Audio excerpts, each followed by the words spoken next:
नक्की सोनमान आणि काय रे सोन नाहीये ही भूमिका आहे भूमिका तुम्ही आला रांड्याच्या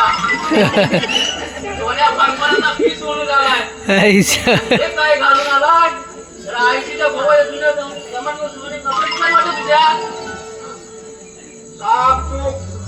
एकदम चूक हे माझ्या वडिलांचे कपडे नाही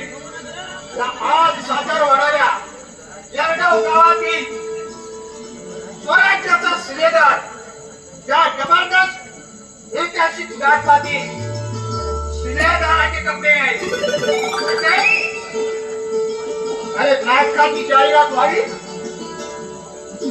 आणि रात्री हा प्रयोग हाऊसफुल व्हा म्हणून ही आमची धडपड आहे आता काय तरी बोलतो आता काय बोलू मी आणि नक्कीच तुझा जन्म अमावस्याला झाला दिसतो अरे काढवा आता कुठं भूमीला तरी चालू वाटतं पण तुझी सर कोणा आहे ना रामासाहेब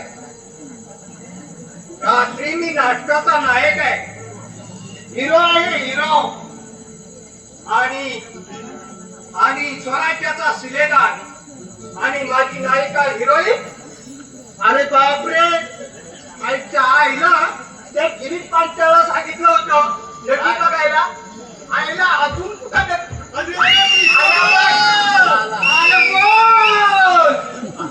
सकाळपासून तुझ्या आईला लट्टीच्या शोधात आहे अरे तुला सांगतो राजा म्हणू नको राजा म्हणू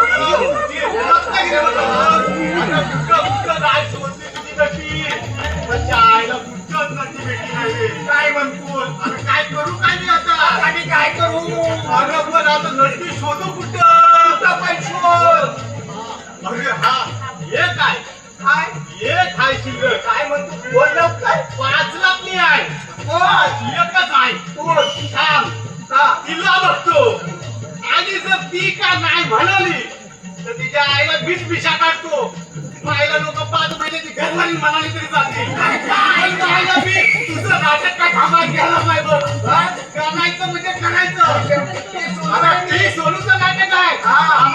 रात्री नाटक बघायला यायचं आणि नाटक कसं होत नाही ते बघतो पिशा काढायला ही तयार आहे ना कसं नाटक आलंच पाहिजे मामासाहेब मग आता आपल्या काम झालं म्हणून समजा ठीक आहे वैशाली कुठे गेली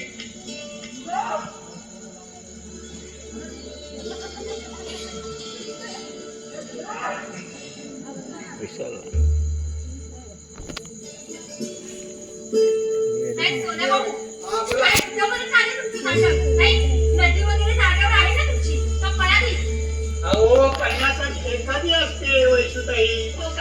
मग सगळेच नाटक आहे पैकुटे नसतात मामासाहेब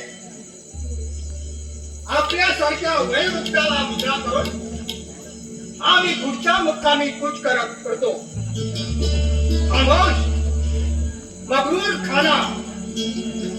याबद्दल आमच्या महाराजांबद्दल एकही वाईट शब्द उच्चारला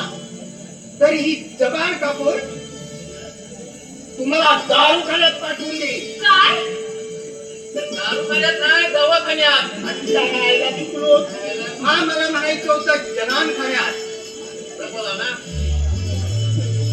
तर आम्ही येतो